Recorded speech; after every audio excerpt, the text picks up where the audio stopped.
आगे जानते हैं लवण के बारे में। तो लवण क्या होता है?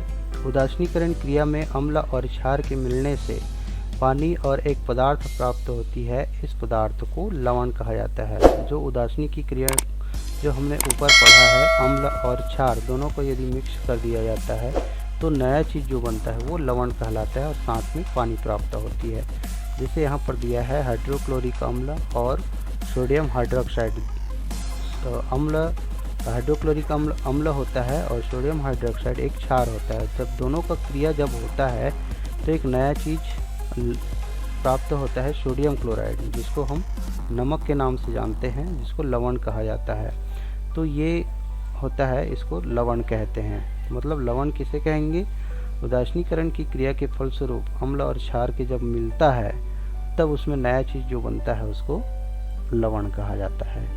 लवण एक सामान्य शब्द है। यह केवल नमक के लिए ही नहीं वरन उन सभी यौगिकों के लिए उपयोग में लाया जाता है जो अम्ल और क्षार के बीच क्रिया के कारण बनते हैं। तो एक क्रिया के कलाप के माध्यम से इसको और समझाया गया है। तो 3 परख नलियाँ, कॉफ़ी, पानी, कॉपर सल्फेट, सोडियम कार्बोनेट, नमक, नीला तथा लाल लिटमस और 3 ड्रॉपर, इतनी चीज़ों की आवश्यकता पड़ेगी। और 3 परख नलियों में क्रमशः कॉपर सल्फेट, नमक, सोडियम कार्बोनेट इसको लेना है और इसमें पानी डालकर उसमें विलयन बनाना है। इन तीनों चीज़ों को हमको अलग अलग परख नली में लेना है और इसमें पानी डालना है।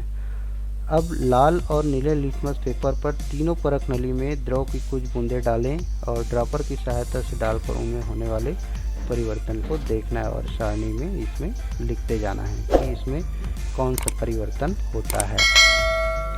आगे देखिए, वह लवण जो नीले लिटमस पेपर को लाल कर देता है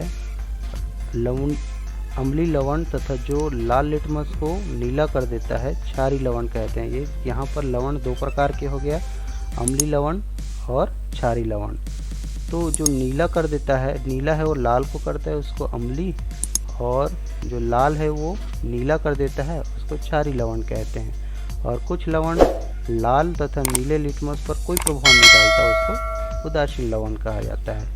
तो यहाँ कॉपर सल्फेट अम्लीय लवण, सोडियम कार्बोनेट क्षारीय लवण तथा नमक है उदासीन लवण होता है। यहाँ पर देखिए लवण की क्या उपयोग है, यहाँ पर दिया गया है। तो सामान्य लवण तथा नमक, सोडियम क्लोराइड जिसको हम जानते हैं, हमारे खाद्य पदार्थ का एक आवश्यक अंग है। यह खाद्य पदार्थ को स्वादिष्ट बनाता है तथा अचार, मछली आदि को खराब होने से बचाता है।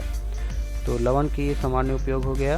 और दूसरा दिया है कपड़े धोने की सोडा, जिसको हम सोडियम कार्बोनेट के नाम से जानते हैं, जो निरमा हम लोग उपयोग करते हैं, उसका ये रासायनिक सूत्र है और यह कपड़ा धोने में काम आता है।